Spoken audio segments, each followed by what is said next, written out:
Buju. Qu Yuan had already been in exile for 3 years without obtaining a recall. Though he had taxed his knowledge and strained his loyalty to the utmost, his worth had been obscured by the tongues of slander.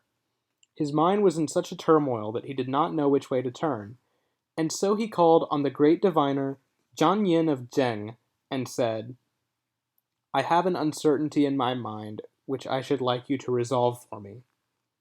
Zhang Yin accordingly set out his divining stalks and dusted his turtle shell.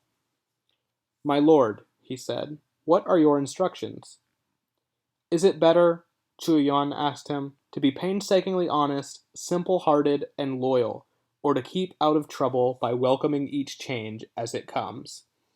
Is it better to risk one's life by speaking truthfully and without concealment, or to save one's skin by following the whims of the wealthy and highly placed?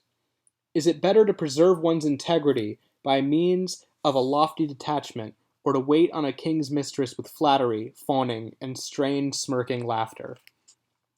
Is it better to be honest and incorruptible, and to keep oneself pure, or to be accommodating and slippery, to be compliant, as hard as leather?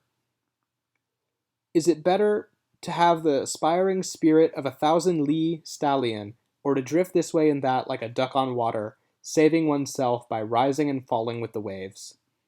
Is it better to run neck and neck with the swiftest, or to follow in the footsteps of a broken hack? Is it better to match wingtips with the flying swan, or to dispute for scraps with chicken and ducks? Of these alternatives, which is auspicious and which is ill-omened? Which is to be avoided and which to be followed? The world is turbulent and impure. They call a cicada's wing heavy and a ton weight light. The brazen bell is smashed and discarded. The earthen crock is thunderously sounded. The slanderer struts proudly. The wise man lurks unknown. Alas, I am silence. Who can know of my integrity?" Zhang Yin threw aside the divining stalks and excused himself. "There are times," he said, "when a foot is too short, and there are times when an inch is too long.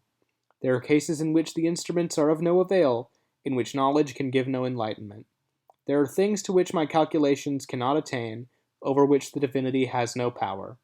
My lord, for one with your mind, and with resolution such as yours, the turtle and the divining stalks are really unable to be of help.